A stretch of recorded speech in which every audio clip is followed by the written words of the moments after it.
Hurmoni qaranglar, hurma daraxti. Chiroyliligini qarang. Kattaligini qarang.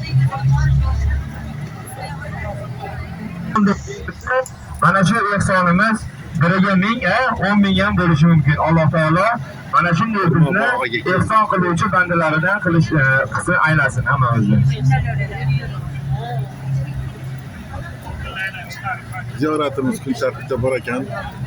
Hurmo bog'iga kelib ziyorat qilib hurmolarni ko'rish. Mana keldik. Hurmo bog'iga mana kirib kelyapmiz. Alloh sherlarga ham yetkazdi. Hurmoni ko'ramiz. Qanaqaligini bilmas edik.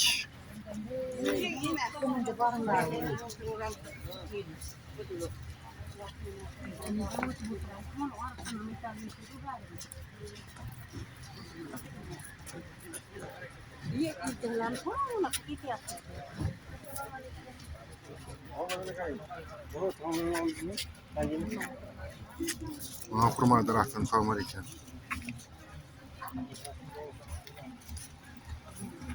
Voy, ko'zing yetmaydi.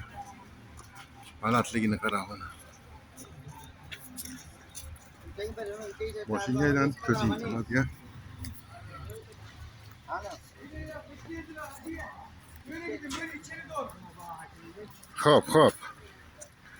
Hop.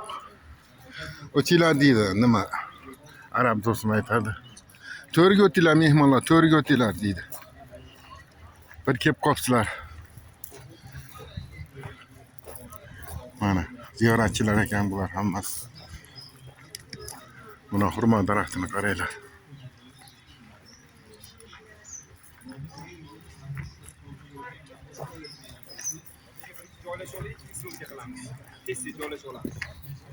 Ba'zi makonlar bor jannatdan tushirilgan va jannatga qaytib olinadi. Shulardan biri biz ko'rib turgan Uhud tog'i.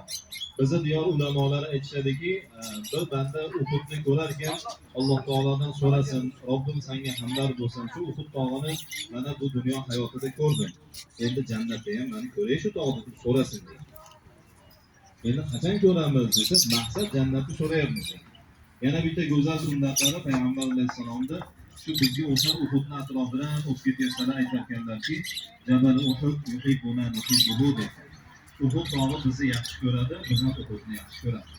Sunnatlar bo'ladi, harakat bilan, fe'l bilan bo'ladi. Ya'ni masjidga 10 oyoq bilan kirishligimiz bizdagi fe'liy sunnat hisoblanadi. Fe'limiz bilan